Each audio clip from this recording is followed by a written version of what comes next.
welcome back sa ating channel na It's a Chop. So ngayon, pakita ko lang sa inyo paano yung growth ng Helianthora. Ito medyo matagal-tagal ko na na-observe at maaaring hindi naman masyadong importante sa iba. Pero para sa akin, isa to sa mga na-discover natin na kung paano sila tumubo. Kasi kung malalaman mo kung paano sila tumutubo, may ingatan mo rin yung mga upcoming na growth ng isang Helianthora. Bakit pa mahalaga? Naiingatan mo yon. So mahalaga yon para maiwasan yung pagkabulok, kasi kung hindi mo alam kung saan tumutubo yung mga new growth, maaring tulad nung nangyari dito sa ating mga ibang Helianthora dito na namatay, maaring hindi mo yun maagapan. Kaya maganda na yung area na yon, kailangan i-keep mo siya na expose siya sa magkaroon siya ng direct exposure sa sunlight. At ganoon din naman, huwag mo rin ibabaon rin siya doon sa medium. At ayan, ingatan mo rin pagka nag-handle ka, siguro pagka nag-propagate ka. So ayan, yung Helianthora tumutubo yan. Ito kasi yung pinaka new growth, ito yung gawin nating sample. Ayan yung new growth. Tapos sa new growth, dyan rin lalabas yung mga following na new picture nya. Ayan. Ayan, hindi yan kita kapag walang masyadong liwanag. Kaya ngayon ko naisipan na i-picture to dahil prominent siya o kita siya ngayon. Ayan, parang may nakikita akong hindi maganda dito sa aking halaman na to. Ayan, may mga parang insect na maliliit. Ayun ako, lalagyan natin ito ngayon ng pesticides. Pagka ganito kalaking dito paso, hindi mo na kasi ito masubmerge tsaka puro perlite ito. So ang tanging paraan para makontrol mo yung nakikita nyo ngayon na parang gumagapang-gapang na mabilis, hindi ako nagkakamali, spider mites yan. At madalas yan sa gabi nalabas. Ewan ko ngayon ba't umaga sila nalabas. Hindi naman yan magiging big problem kung healthy yung halaman mo. Kaya lang kung nakikita mo na yung percent pa lang na ganyan, huwag mo nang patagalin. Lagyan mo na agad ng pesticides. Or kaya gawin nyo yung mga method na tinuturo ko sa inyo. Like yung pagsasubmerge, pagre-replant. So may mga YouTube video na tayo tungkol doon. Pero ito, gawa natin to ng lagyan natin ng pesticides kasi hindi maganda, lalo na kung ma-discover nila tong area na to kung saan may patubong mga nagtatry mag-revive na Helianthora. So kailangan natin yan dito aksyonan. So lagyan na natin to ng pesticides. So ayun, tulad dito sa Sarracenia nidus. Ayun, yung new growth niya doon rin lumabas sa new picture. Ayan. Kaya ingatan nyo yan. Huwag nyo tatakpan. Kasi pag tinakpan nyo yan, mamamatay yung gitna. So pag namatay yung gitna, tunaw yung halaman nyo. Buti kung mangyari yung ganito, yung may magsusurvive pa. Pero ang hirap rin naman buhayin ng ganito na halos liit na rhizome na lang. Actually tatapon ko na to. Buti na lang hindi ko tinapon. Nabuhay pa. Kaya lesson learned talaga ako dito sa isa na to. Kasi kung tinapon ko yan, malamang wala na talaga. Ilang beses na ako nagtatapon ng rhizome kasi para sa akin hindi natutubo yun. Actually hindi naman talaga na sila tutubo dapat kung hindi ko sila inangat. So kapag ganyan nangyari, iangat nyo lang pala yung rhizome. Tapos yung ugat, huwag nyo nang galawin. Kasi akin, hindi nalaw ko pa. Pero siguro sa inyo, huwag nyo nang galawin. Iangat nyo lang ng konti. Na yung rhizome nakaka-receive ng sunlight. Baka mag-revive rin yung inyong rhizome ng Helianthora. Kung healthy pa yung root system nya. Ano na yun malambot na. Ayun nga yung pinagtataka ko Ang lambot na nung rhizome niya pero nabuhay pa. Nung natuyo, tumigas uli eh. So anong ibig sabihin nun? No, pagka sobrang water natin. Kaya advisable rin talaga yung medyo mataas na paso. So ayan, yung mga ganito rin nakikita nyo. Natutuyo ng ganyan na dulo. Ibig sabihin yan kulang na sa tubig. Tuyo naman talaga na. Ayan, wala nang tubig yung tray natin. Dito may konti pa pero parampot na lang. Hindi na nga nabula yung aerator natin kasi nakapaibabaw. So ayan, didiligan ko na ito ngayon. Alam nyo ba yung pinandidilig ko ngayon pa rin? Tap water. Kasi nandito na yung reverse osmosis. So, paparating pa lang yung tank na reverse osmosis tank na kailangan natin para magamit siya. Anyway, lagyan natin ito ng pesticides para alam nyo rin kung paano pag-a-apply. Naturo ko na to dati pero may mga iba na nagtatanong paano daw pag-a-apply. Napakadali. Sprinkle mo lang sa ibabaw. So ano ba,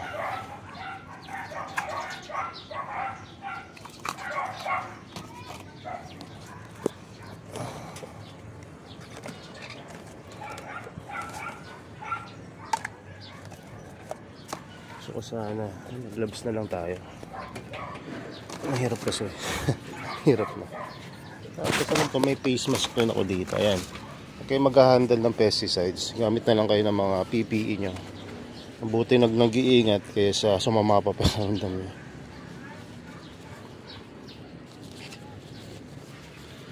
Huwag masyadong huwag nyo masyadong gamitin yung bahala technique pag ganito sa mga pesticides na to kasi hindi rin kayo nito babahalain technique rin kayo nito bahala kasi kakasakit. So ayan, ito lang naman yung gloves na gamit ko. At ang good news, full na tayo dito. Kumbaga, full time na sa pag-aalaga ng carnivorous plant. Tapos kasi ipo-full time ko na rin pag-aalaga ng bees. Ito na yan, meron akong training atinan sa Cubs. Kasi dyan yung may libreng training eh. Hinihintay ko pa yung sa UP Los Baños kung kailan sila magkakaroon. Ayun, inaano ko lang po, ini-sprinkle ko lang. Kung kailan sila magkakaroon ng another pre-training. Para naman pag-training rin tayo. Mas maraming training, mas maganda. Total medyo malog-log na schedule natin ngayon.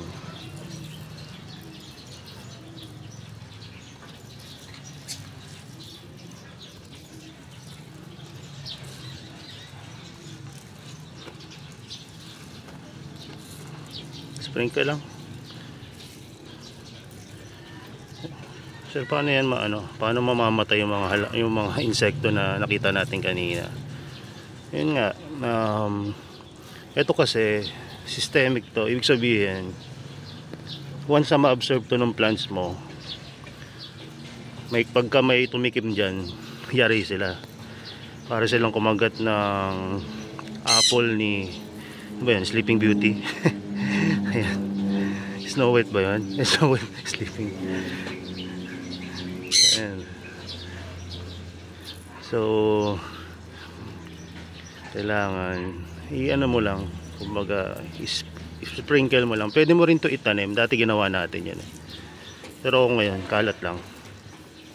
Yan na rin natin to kasi dito rin pupunta yan pag may pesticides yung iba. Tandaan nyo, pagka nilagay kayo ng pesticides, yung mga katabi niya, na yun yung magiging next na bahay niya ng mga alaga yung peste. So ito, lalagyan ko na rin to yung mga pinolinate natin na BFT kasi hindi pwede magkasakit itong mga to. Meron silang mission ngayon ang mission nila ay mag-produce ng seeds. Kaya bawal silang magkasakit. Ito, lalagyan na rin natin to Nepenthes.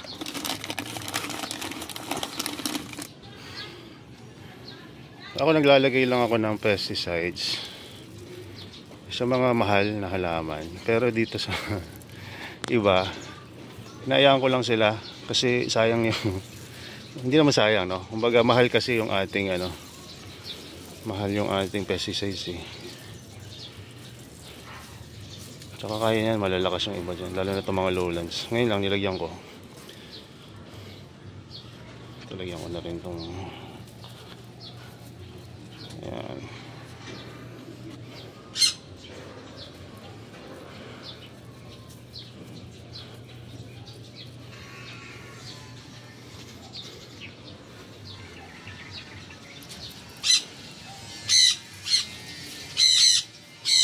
Ayan, okay na.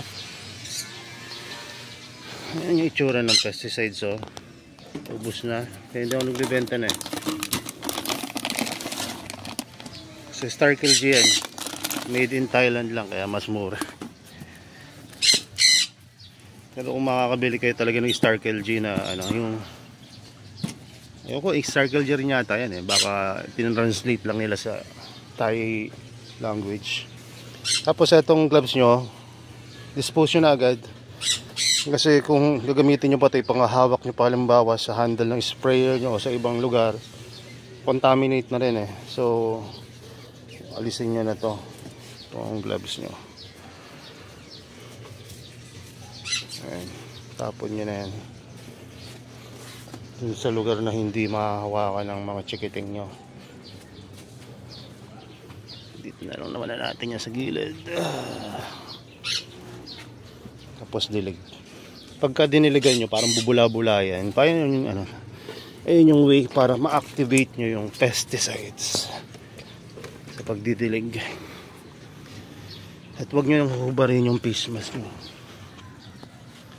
Face mask. Pagka dinidiligan nyo na yan, lalo na pag yung lugar na marami, nagbabubbles siya, parang conditioner o parang laundry soap.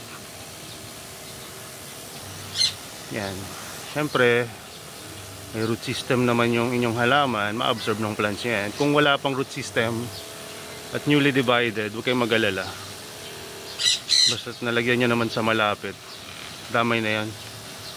Ang disadvantage lang dito sa pesticides na to, kahit ng mga good insect mamamatay, tulad ng nightcrawler or bulate, isopods, springtails, at kung ano-ano pa madadali na ito. Kaya ingat rin. Speaking ng ingat, meron pala akong bees sa ilalim. Kailangan ko lagyan ng cover yan. Hindi naman sila natutulungan directly, pero mas mabuti ng nakasigurado ba.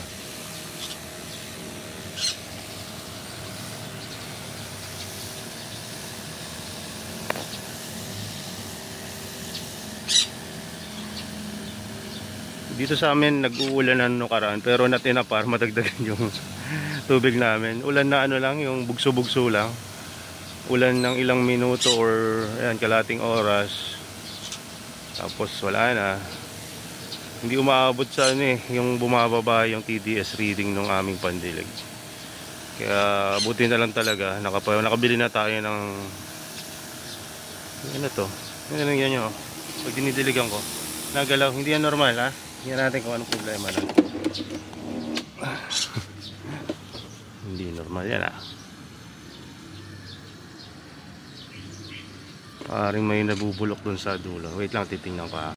Kinabahan naman ako dun. Kala ko bulok tong malaki ko. Hindi naman. Siguro dahil ang dami niyang growth ngayon. Tsaka niripat natin, nag-loosen yung kumpol nila. Kasi dati pag ginalaw mo yan, hindi gagalaw ng ganyan yan. Pero dahil ang lalaki kasi ng growth nila ngayon, parang ewan ko kung anong ginawa nila, nagsiksikan o may kanya-kanya lang silang rhizome. Gulat ako doon hindi kasi gumagalaw ng ganyan ng Helianthera. Ayan, tinan nyo to. Ayan, hindi ganyan, hindi gumaganin yan. Ayan, tinan nyo to. Ang normal, ganito lang.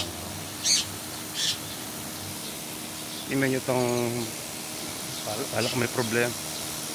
Ayan o. May problema na. Nung tinignan ko, wala naman eh. Nag-loosen yung ilalim niya. Baka naghiwalay-hiwalay na yung rhizome na ito. Takot naman ako doon. Kasi kung papansinin nyo yan, ang laki ng yung picture nyo. Ayoko i-divide kasi gusto ko makita yung maximum size nila dito sa outdoor.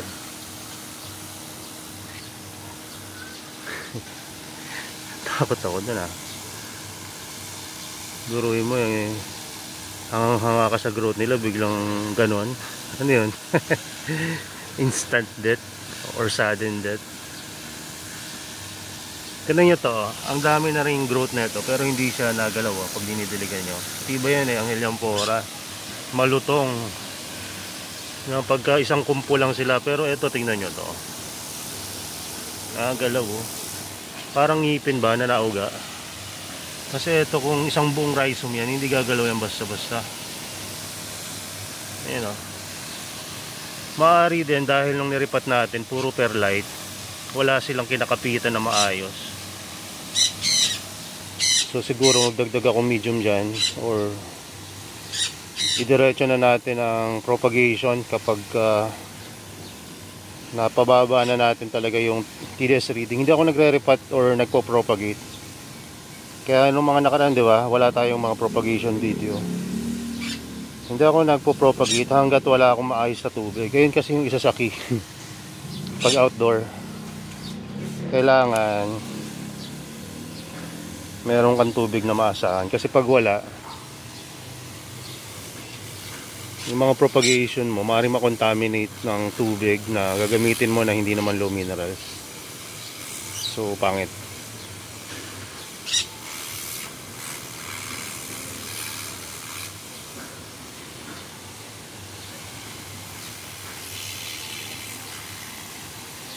So itong itong Nepenthes na variegated natin hanggang ngayon ay mag-feature.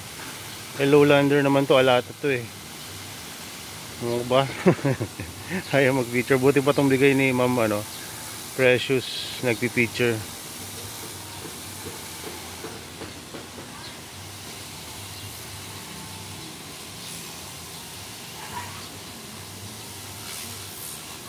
Ito ngayon ko lang ito nilagyan ng pesticides mula nang dumating to.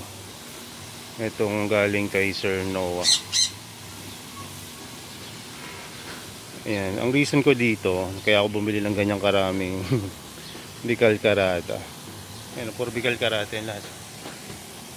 Kasi nga lowland tayo eh. Sabihin, kaya tayo bumili niyan para gawin nating mga mother plant. Pang cross ba pagka may nag-flower na mga lowlander din. Ang main plant kasi natin dito puro Mirabilis, yung galing pa kay Sir Roselo. Mga seed grown nila yun eh.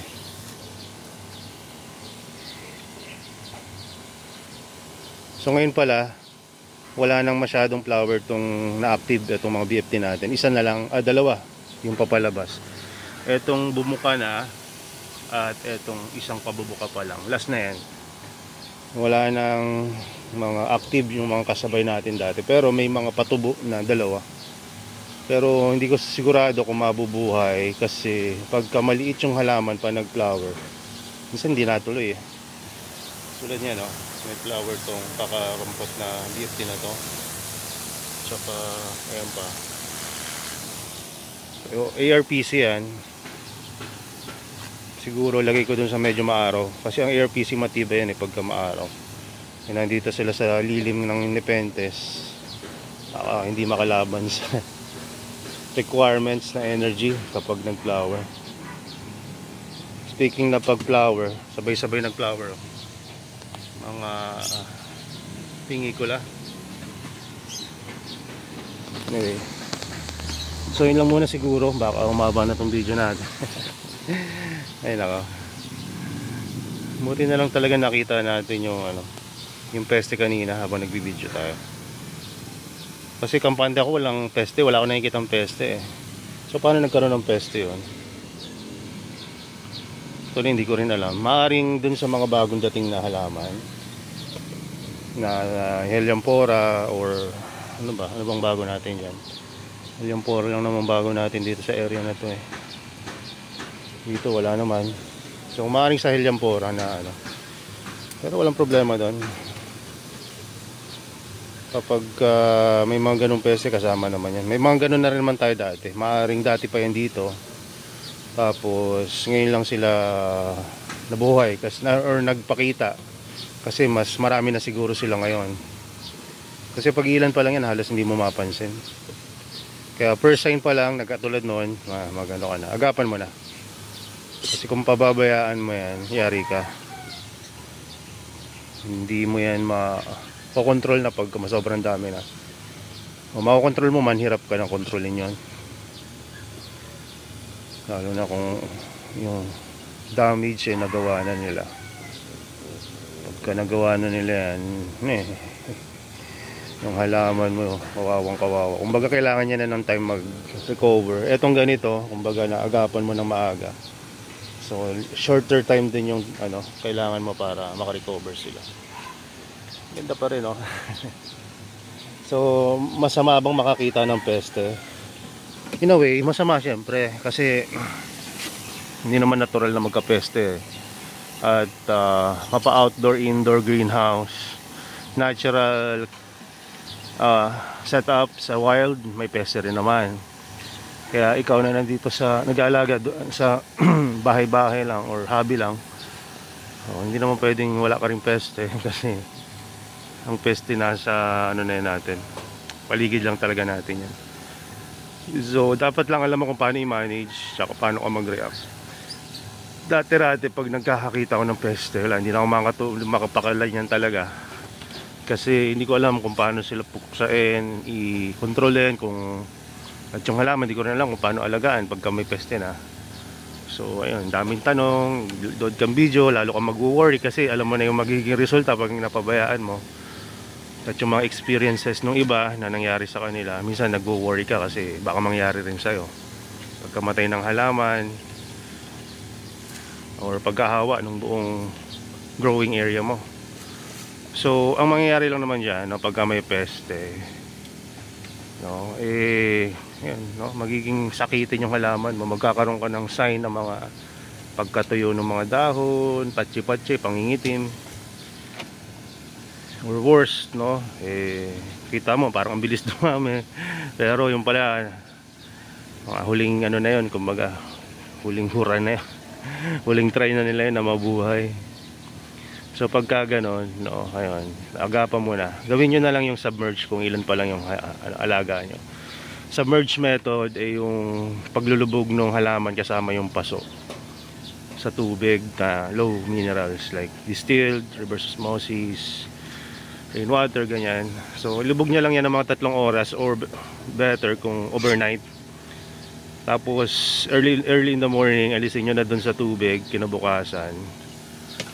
Paarawan nyo lang ng morning sunlight. Tapos diligan nyo, galing sa tubig, didiligan ko pa. Didiligan mo hindi para i-rehydrate o para lang malinis mo yung halaman. Kasi pagka sinubmerge mo kasama yung medium, nadudumihan yung halaman. Parang may mga alik-alikabok yung mga traps niya. Hindi naman masama yun, pero gusto natin maging malinis yung itsura ng halaman natin para maganda itsura. Kasi nung nilagay mo yun doon, malinis ang itsura nun. Pag tinanggal mo na sa water tray, madumi na yung itsura niya. Kaya ayaw nyo naman ganun yung mangyari. So didiligan nyo. Isa pa, para na rin ma-wash at settle yung medium. So pag nadiligan nyo na yan, mababa na itong video natin pero hayaan nyo na lang. May matututunan naman kayo dito eh. So once na nadiligan nyo na, next step ay i-acclimate nyo uli. Ay i-acclimate ko pa, idilagyan ko na lang pesticides, idilagyan mo na lang. Pero kung gusto mong gawin yung natural na pamamaraan, gawin mo ito, sasabihin ko sa'yo. Pagkatapos mong madiligan, papaarawan mo, i-acclimate mo. Acclimating means huwag mo agad expose sa full sun. Lagay mo muna saan? Sa morning sunlight. No, inaarawan siya ng morning sunlight. Permanente muna siya doon or temporarily nandun muna siya sa loob ng mga ilang araw or 1 linggo, 2 linggo. Pag nakita mong tumitibay na itsura niya, ibig sabihin may mga new growth na, lipat mo na sa dati niyang pwesto or kung may mas better kang pwesto na paglalagyan sa kanya. So ginagawa mo yon para hindi mateg yung plants mo after or hindi yun. Kasi bre mo binabad mo sa tubig, pero patay yung peste nun, kaya mo binababad. Patay yung peste, patay din yung mga good na good na insect. So maganda lang nun, mas mabilis babalik yung mga good insect doon kaysa dun sa nilagyan mo ng pesticides. Hindi rin masama sa kalusugan mo dahil wala ka nilagay ng mga pesticides doon, kundi tubig lang. No, kung marami naman yung halaman mo tulad noon o kaya napakalaking paso yung pinaglagyan mo, no choice ka. No choice ka kasi maglalagay ka talaga ng pesticides. Kasi kung malaki na yung paso mo tulad nung nandun sa akin, pag nilagyan mo pa yan ng pag nilubog mo pa yan sa tubig, hindi nakakasya yan. Hindi naman kayo papayag na ilagay sa bathtub yun or sa swimming pool. So lalagay nyo na lang yan. Pwede nyo gawin kung napakalaki ng paso tulad nun, lagyan pesticides. Kung gusto nyo natural method pa rin po, pwede rin naman. Kaya lang I think hindi na worth it yun na i-water tree mo yung ganyang kalaki kasi effort na pagre-replant. Tapos hanap ko ba ng lalagyan ng malaki, pwede mo rin naman gawin. Tanggalin mo na yung halaman, ayun na, ibabad mo. Paano na yung medium? Ibabad mo na lang ulit separately. Pwede rin, magagawa mo ng paraan. Maraming mga paraan naman yan. Pero kung ako sa inyo, pagka ganito nakalalaki yung mga paso nyo, i-ano nyo na, i-pesticide nyo na lang. Huwag nyo na lang hayaan na malapitan ng bata, ng alaga nyo ng mga hayop yung tree na yon, kasi kakamatay or magkakasakit. Kahit kayo na nagmamanage or nag-aalaga, iwasan nyo rin na maano nyo yan, mahawakan, malanghap.